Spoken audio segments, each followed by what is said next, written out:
There is a story we tell ourselves about the sky.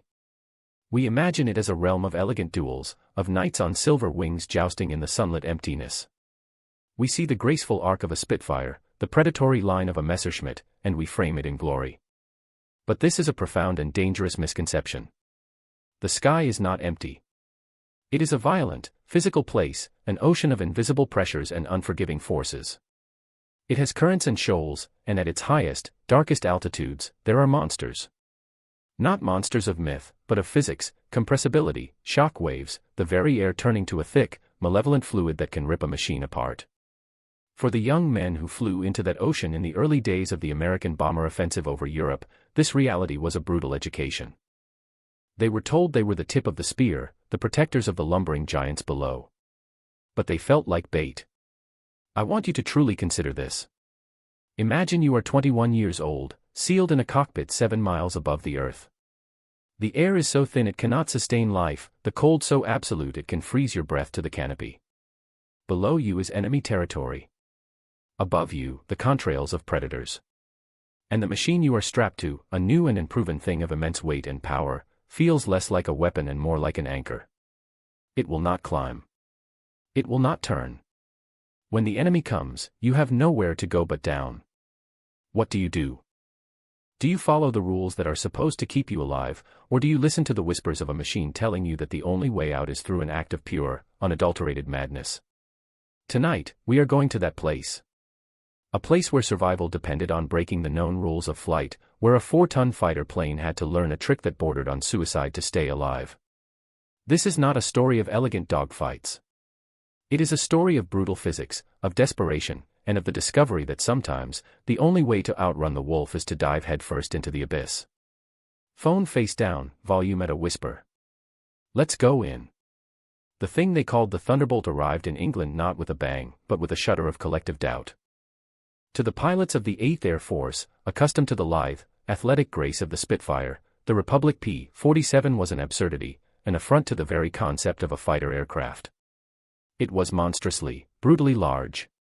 Parked on the rain-slicked hard stands of East Anglia, it dwarfed its British counterparts, its colossal radial engine housed in a cowling that a man could almost stand inside.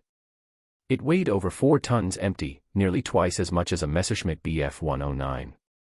The pilots walked around it, kicking its thick tires, running their hands over its heavy-gauge aluminum skin, and they felt a deep, sinking unease. They called it the Jug, a nickname born of either its milk bottle-like profile or its full name, Juggernaut. Either way, the name implied the same thing: it was heavy, ponderous, and unbreakable. But a fighter was not supposed to be a juggernaut. It was supposed to be a rapier, and this thing was a sledgehammer. In the thin air over the Reich, they feared it would handle like one, too. Their fears were not unfounded. The early days of the P-47's operational career in the spring of 1943 were a litany of frustration and failure. The first and most damning flaw was its inability to climb. The air war over Europe was a vertical battle, a fight for position and potential energy. The German fighters, the lithe Focke-Wulf 190 and the veteran Bf-109, could rocket upwards, gaining altitude with an alarming speed that left the jugs wallowing far below. To be caught low was to be killed. A fighter pilot's life was measured in feet of altitude, and the P-47 seemed determined to squander them. It was a fighter that couldn't fight on the prevailing terms. It was an escort that couldn't escort effectively if the battle went skyward. Pilots would firewall the throttle, feel the immense Pratt & Whitney R-2800 double Wasp engine roar and shudder, and watch with despair as the vertical speed indicator gave them a pathetic, sluggish reading. They were tethered to the lower altitudes, watching as the German interceptors climbed above them with impunity, free to position themselves for the devastating boom and zoom attacks that were their specialty. This created a crisis of confidence that ran through the fighter groups. The machine felt wrong.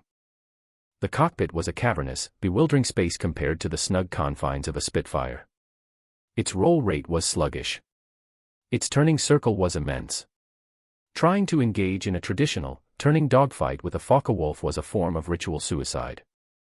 The German pilot would simply pull his nose around, tighten the turn, and in a few horrifying seconds, the Jug pilot would find the sky ahead of him filled with the blinking lights of 20mm cannon fire. The only commands that seemed to matter were the ones that failed them: climb, turn, roll. The very vocabulary of aerial combat seemed alien to this aircraft. Morale plummeted. Aborts were common. Pilots developed mysterious engine troubles that forced them to turn back for home. They were flying a machine they did not trust into a sky where trust was the only currency that mattered. They were tasked with protecting the B-17 and B-24 bombers, the great, lumbering symbols of Allied strategy, but they felt utterly, hopelessly outclassed. The Jug was seen not as a shield, but as a liability, an iron bathtub that could absorb punishment but could not escape a fight it was losing. In those early, grim months, the only way out for a P-47 pilot who found himself bounced by the yellow-nosed fighters of the Luftwaffe was to point the nose down and pray. And it was in that desperate, vertical plunge that the seeds of a terrifying salvation were sown. To understand the desperation, one must first understand the arena.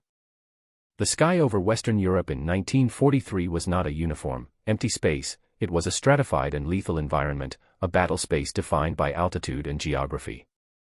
The mission of the American 8th Air Force was singular and brutal, the strategic daylight bombing of Germany's industrial heartland.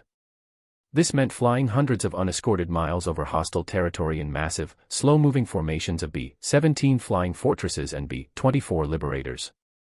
These bombers were marvels of engineering, bristling with machine guns, but they were also tragically vulnerable. They flew in rigid combat boxes for mutual defense, but against the determined, systematic attacks of the Luftwaffe, they were dying in unsustainable numbers. The crew spoke of Purple Heart Corner, the low left position in the formation that was statistically the most likely to be shot down. The air was thick with the smoke of burning engines, the glint of parachutes against the cold blue, and the gnawing, pervasive fear that your bomber would be the next to fall. Into this maelstrom flew the little friends, the escort fighters. Their job was sacred, to protect the bombers at all costs. But in 1943, this job was a near impossibility. The fighters of the era, including the P-47, were hamstrung by a critical limitation: range. The Thunderbolt, thirsty for fuel, could only accompany the bombers to the German border, perhaps a little beyond. At that point, they would be forced to turn back, waggling their wings in a gesture of grim farewell, leaving the bomber streams to press on alone into the hornet's nest. It was in this fighter-less void over central Germany that the Luftwaffe exacted its most terrible price. The bomber crews called it Fighter Alley, and it was here that missions like Schweinfurt-Regensburg were torn to pieces, with losses so catastrophic they threatened to halt the entire daylight bombing campaign. The strategic imperative was clear: a fighter was needed that could not only fight the Germans, but could go all the way to the target and back. The P-47, with the addition of external drop tanks, was the first Allied fighter with the potential to fulfill this role. But its tactical deficiencies made its presence a mixed blessing. The Luftwaffe, under the skilled command of men like Adolf Galland, had evolved its tactics to perfection. They did not engage in chivalrous one-on-one duels. They attacked the bomber formations with a cold, industrial efficiency. They would assemble their fighter wings, or Jagdgeschwader, far up sun or in the clouds, climbing to a significant altitude advantage over the escorting P-47s. Then, they would descend in coordinated, overwhelming waves. The FW-190s, armed with heavy cannons, would scream through the formations in head-on passes, a tactic designed to shatter the nerve of the bomber pilots and overwhelm their forward-firing guns. The Bf-109s would pick off stragglers, circling the wounded bombers like sharks. The job of the P-47s was to break up these attacks before they could begin. But how could they, when they couldn't reach the enemy's altitude? The Jugs would see the German fighters gathering 10,000 feet above them, glittering specks in the high, cold sunlight, and they were powerless to intervene. They were gatekeepers who couldn't reach the gate. This tactical impotence was a source of profound shame and frustration. The bomber crews, looking out their plexiglass windows, would see the P-47s far below, and wonder what good they were.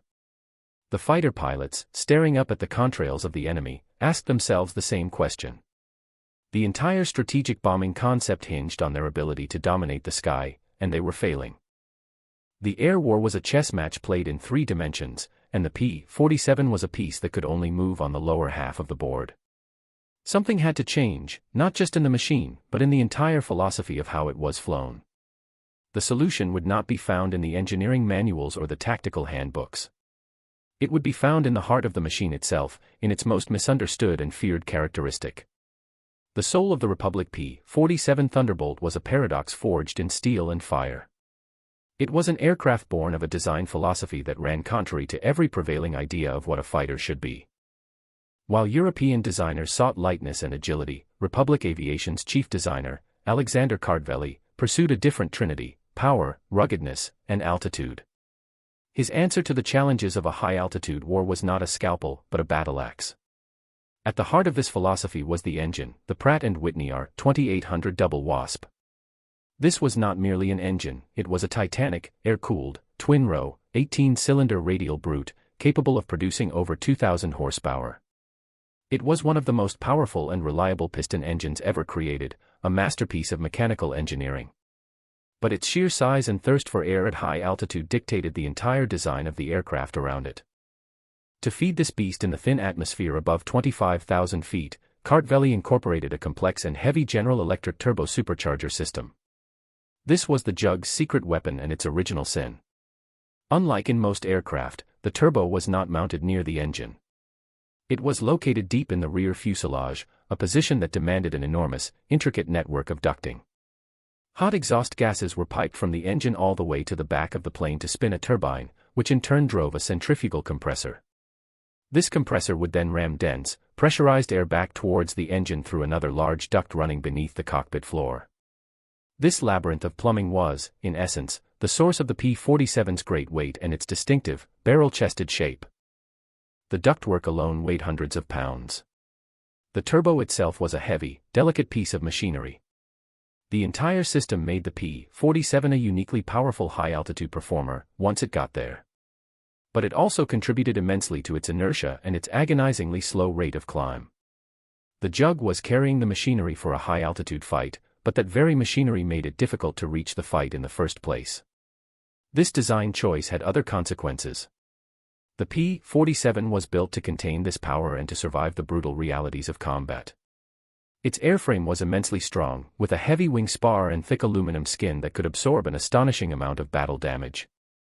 Stories of Jugs returning to base with cylinders shot away, with huge sections of their tail missing, or riddled with hundreds of bullet holes became legendary. The pilot was encased in a protective shell of armor plating, sitting high in a roomy cockpit that offered excellent visibility. It was armed with 850 caliber Browning machine guns, 4 in each wing, a concentration of firepower that could shred any enemy aircraft it was brought to bear on. It was, by every measure, an instrument of overwhelming force. It was built like a tank, armed like a fortress, and powered by a star. The problem was that in the air, it often moved like a glacier.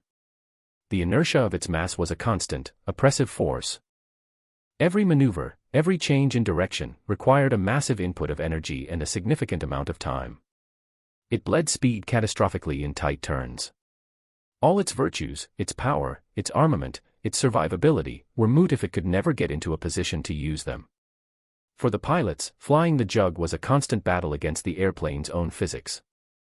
They were wrestling with 4 tons of metal that wanted to fly straight and level, while the enemy, in their lightweight machines, danced around them. It was a magnificent, flawed creation, a thoroughbred workhorse that possessed the power of a god but the agility of a stone. The predators that stalked the high-altitude hunting grounds over Germany were the antithesis of the Thunderbolt. They were creatures of pure performance, designed with a focus on speed, climb, and maneuverability. The two primary opponents, the Messerschmitt Bf-109 and the Focke-Wulf Fw-190, represented the pinnacle of German fighter design, each a master of its own lethal art.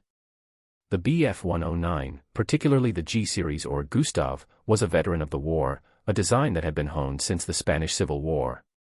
It was a small, lightweight aircraft, built around a powerful liquid-cooled Daimler-Benz engine. Its defining characteristic was its extraordinary rate of climb. The 109 could claw for altitude at a startling pace, allowing its pilots to gain a dominant position with ease. In the hands of an experienced expert, it was a deadly energy fighter. While it was not as nimble in a turning fight as a Spitfire, its ability to dictate the vertical engagement was second to none. It could hang on its propeller, seemingly defying gravity, before nosing over to slash through a bomber formation or pounce on an unsuspecting escort. Its main weakness was its narrow-track landing gear, which made it treacherous on the ground, but in the air, it was a killer, a true falcon of the skies. Its stablemate, the Focke-Wulf Fw-190, was an even more formidable shock to the Allied air forces when it appeared. A compact, pugnacious-looking radial-engine fighter, the FW-190 was a masterpiece of aeronautical engineering designed by Kurt Tank. It was fast, heavily armed with a mix of machine guns and cannons, and possessed a blistering roll rate that was superior to any Allied fighter of the period. If the 109 was a Falcon, the 190 was a Bulldog. It could change direction with shocking speed, snapping from one maneuver to another. While its high-altitude performance was initially not as strong as the 109's, it excelled in the medium-altitude bands where many of the initial engagements took place. The 190 pilots perfected the head-on attack against the bombers, using their heavy armament to devastating effect. Against the P-47, the 190 was a nightmare. It could outclimb it, outturn it, and outroll it. A Jug pilot caught in a one-on-one fight with a 190 had very few options. The Luftwaffe pilots were not just flying superior machines in certain respects, they were masters of a specific tactical doctrine that exploited the P-47's weaknesses. They rarely, if ever, engaged in a pointless, circling dogfight. Their method was the energy tactic, or energy maneuverability, colloquially known as boom and zoom. They would use their superior climb rate to position themselves thousands of feet above the American fighters. From this perch, they held all the advantages. They could choose the time and place of the attack. They would dive down, converting their altitude, potential energy, into tremendous speed, kinetic energy, slash through the enemy formation with a single, high-speed firing pass, and then use their momentum to zoom back up to the safety of their high-altitude sanctuary, ready to repeat the process. The P-47s, wallowing below, could do little to counter it. If they tried to turn to meet the attack, the German fighter would be gone before they could bring their guns to bear.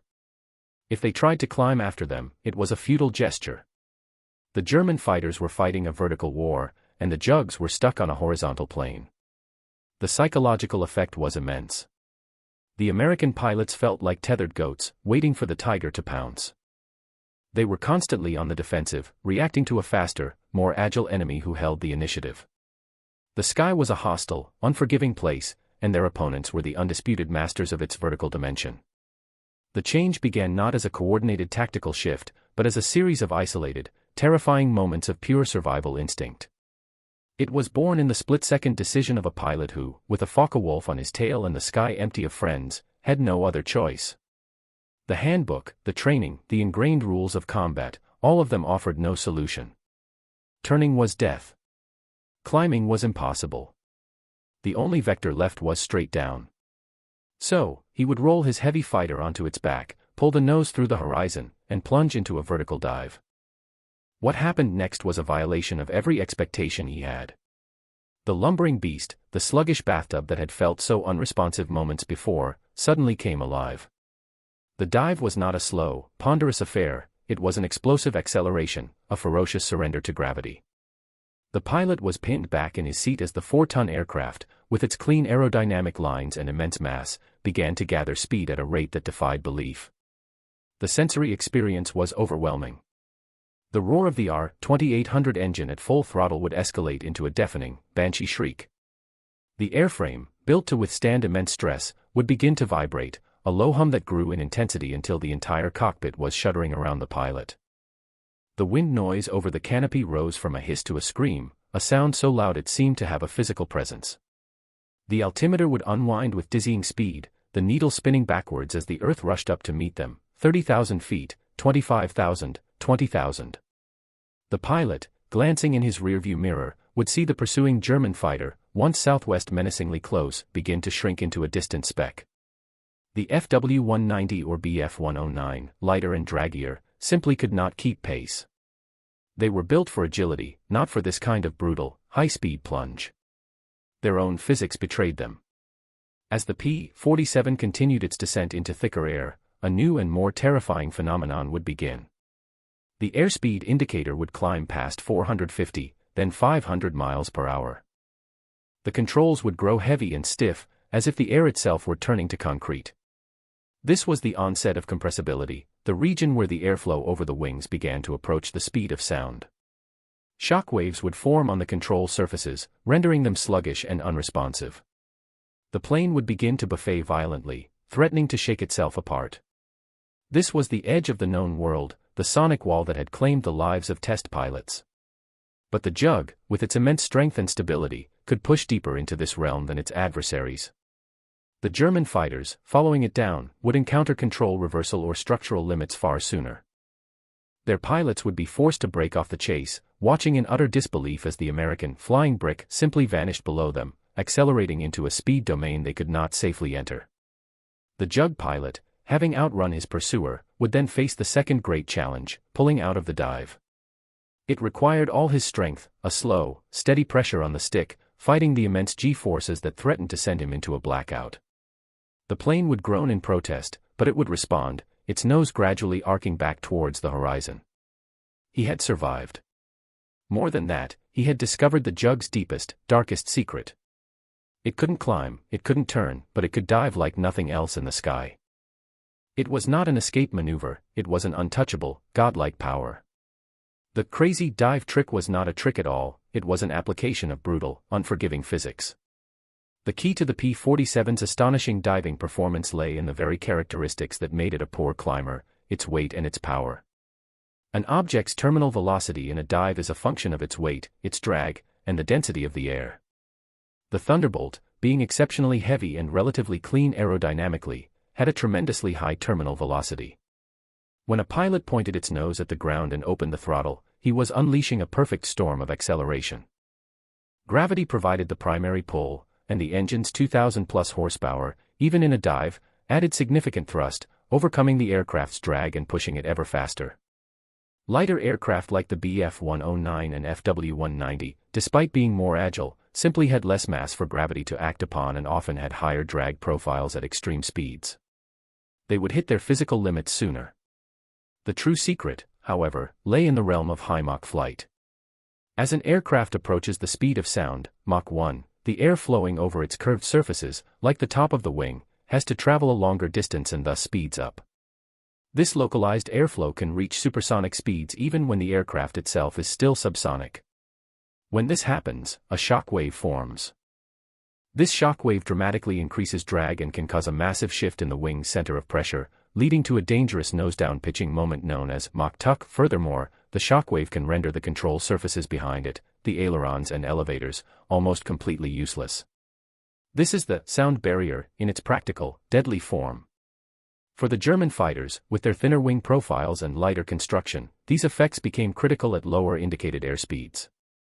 Their controls would freeze up or, in some cases, reverse, and the buffeting could become so severe that it could lead to catastrophic structural failure. The P-47, by a combination of design and sheer brute strength, was uniquely equipped to handle these stresses. Its thick, strong wings were less susceptible to the violent effects of shockwave formation. Its immense weight gave it the inertia to punch through the buffeting that would cripple a lighter plane. While its controls also grew heavy, they remained more effective at higher Mach numbers than those of its opponents.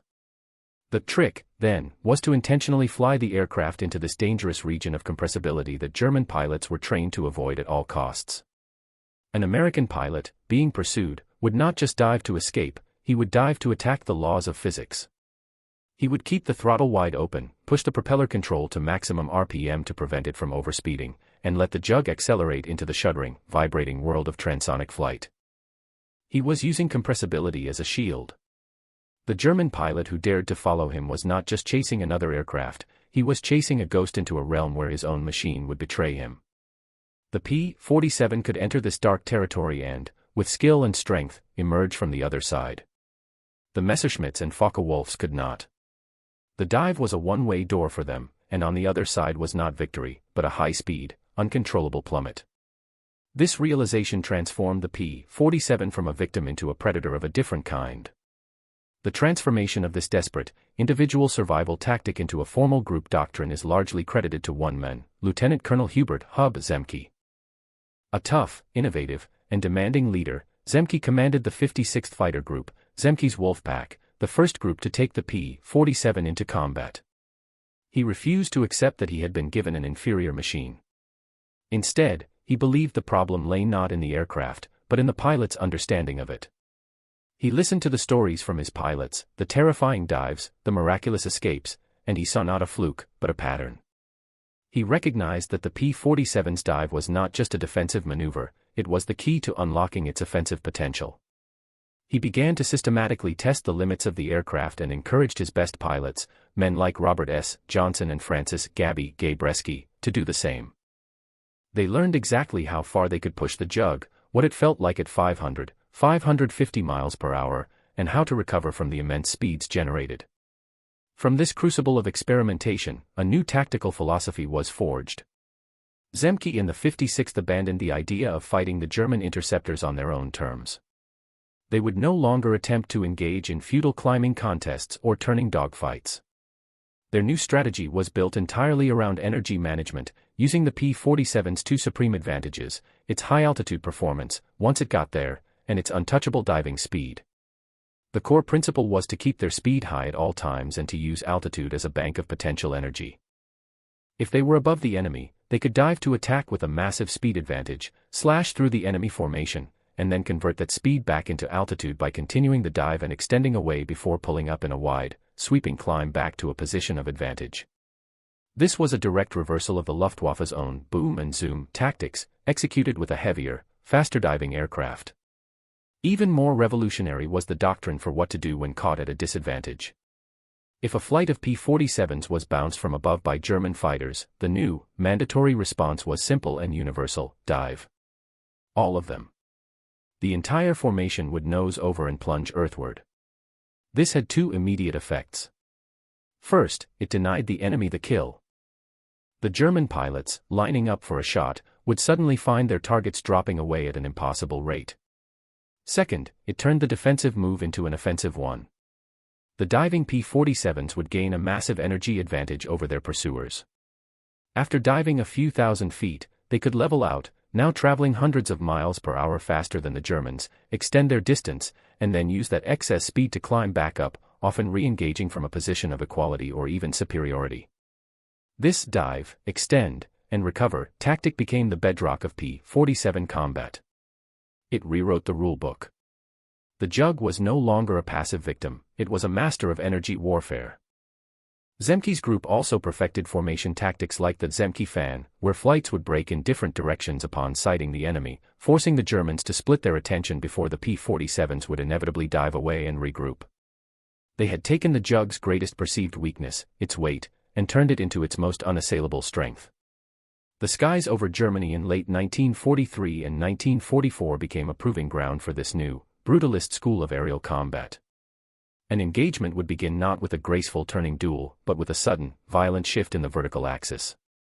A squadron of P-47s from the 56th Fighter Group, flying high cover for the bombers, would spot the contrails of approaching Bf-109s climbing to intercept. The German pilots, confident in their machines and their altitude advantage, would position themselves upsun for the classic diving attack. They would roll over and begin their descent, expecting the lumbering American fighters to scatter or attempt a futile, defensive turn. Instead, they would be met with an utterly bewildering sight. The entire formation of Thunderbolts would simply vanish from in front of them, nosing over in perfect unison and plunging into the void. The German leader, his sights now fixed on empty sky, would be faced with a frustrating choice. To follow them down was to engage in a race he was guaranteed to lose, a high-speed chase into the dangerous realm of compressibility where his lighter aircraft was at a severe disadvantage. He would see the jugs accelerate away, their robust airframes easily soaking up speeds that would tear the wings off his own machine. To press the attack on the bombers would be to ignore the fighters, who could now use their dive to reposition and climb back up behind him. The Americans were refusing to play the game by the established rules. They were using the entire vertical column of the sky as their chessboard, and their key move was one of retreat that was, in reality, a repositioning. The effect on the morale of the Luftwaffe pilots was corrosive. They had been the undisputed masters of the high-altitude battle, but now they faced an opponent who could not be trapped, who could disengage at will. The P-47, once dismissed as an easy kill, a Dick Botch, fat belly, had become a phantom. The pilots of Zemke's Wolfpack, now flying with a newfound, aggressive confidence, began to score. And score heavily. Robert S. Johnson, who had nearly been shot down on one of his first missions, became an ace, then a double ace, using the dive to both escape trouble and to set up his own attacks. He would dive away from his attackers, let them follow him down until they were forced to break off, then use his separation and speed to climb back and pounce on them from behind. The 56th Fighter Group ended the war with more aerial victories than any other group in the 8th Air Force. They had not been given a better airplane, they had learned to fly the one they had with a deeper, more violent understanding of its nature. They had embraced the beast within their machine, and in doing so, they had tamed the sky. The aftermath was a shift in the very tide of the air war. The P-47 Thunderbolt, once the subject of derision and doubt, became one of the most respected and feared American fighters of the Second World War. With its ever-improving engine variants and the addition of paddle-bladed propellers that improved its climb and acceleration, its weaknesses were mitigated while its strengths were amplified. Combined with the new tactical doctrine, it became a truly formidable weapon. When the long-range P-51 Mustang finally arrived in theater to take over the primary escort role, the P-47 was not retired. It was reborn. Armed with bombs and rockets, its immense strength and firepower made it the premier Allied ground attack aircraft of the war. The same ruggedness that allowed it to survive a 500-mile-per-hour dive allowed it to absorb withering ground fire and return to base. The Jug, that had been a disappointing high-altitude duelist, found its true calling as a low-altitude juggernaut, strafing airfields, hunting trains, and smashing German armor. By the war's end, more P-47s had been produced than any other American fighter. Yet, to reflect on this story is to look beyond the kill tallies and the strategic victories. It is to confront the terrifying nature of innovation born from pure necessity. The dive trick was not an elegant solution conceived in a laboratory. It was a brutal, life-or-death gamble, discovered by young men in moments of extreme terror. Every time a pilot pushed his stick forward and committed to that vertical plunge, he was stepping off a cliff. He was placing his life in the hands of the riveters back in Farmingdale, New York, trusting that they had built his machine strong enough to withstand forces it was never truly designed to encounter. He was flying on the ragged edge of control, a hair's breadth from a high-speed stall or a catastrophic structural failure. It was a tactic that worked only because the alternative was certain death. This was not genius in the abstract, it was the genius of survival, a harsh lesson taught by the unforgiving physics of the upper atmosphere. And so, the story of the Thunderbolt's dive is not a triumphant one, but a somber one. It is a testament to the grim reality that progress in warfare is often measured in the calibration of violence, in finding new and more effective ways to flirt with oblivion. The image that remains is not of a gleaming fighter dancing in the sun. It is the image of a lone pilot, deep in the cold, thin air over enemy land, the scream of the wind in his ears, his hands straining against a stick that has gone rigid and dead. He is a man encased in 4 tons of falling metal, willingly plunging into an abyss, all on the desperate, terrifying faith that the machine around him will hold together for just a few seconds longer. It is the quiet, haunting resolution of a battle fought not just against an enemy of flesh and blood, but against the fundamental and unforgiving laws of the universe. The sky never gives up its secrets easily, and it always demands a price.